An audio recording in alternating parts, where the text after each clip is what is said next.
If you want to work in the ED, you need to be familiar with elevated or decreased levels of glucose and the respective causes. Fasting blood glucose is especially useful because it's highly sensitive.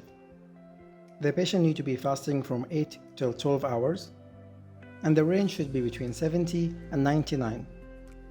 If it's 100 till 125, this indicates pre-diabetic state, and if it's more than 126, it indicates an active diabetic state. But you do need to repeat the test just to be sure. Random blood glucose is the things that we usually order in the ED. It basically indicates how much glucose the patient has right now, regardless of their meal intake. In any case, it should be less than 140.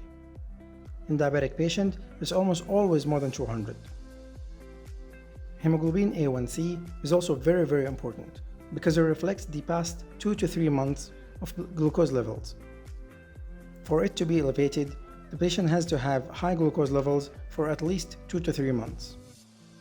The normal range is less than 5.7, and a pre-diabetic state is having it less than 6.4, and if it's more than 6.5, this indicates a diabetic state.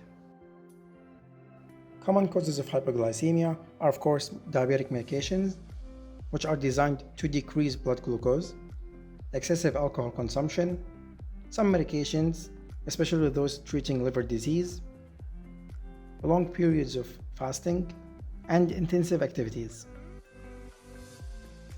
Symptoms of hypoglycemia include restlessness, sweating, palpitation, hunger, confusion, irritability, and sometimes seizures. This lecture is part of the emergency medicine course. If you find it useful, you can check out the entire course in the link in the description. The course covers everything that has to do with the emergency department, including tests, imaging studies, common cases, and serious conditions. We also have a lot of cases and quizzes that you can take to test your knowledge. Just check the link in the description.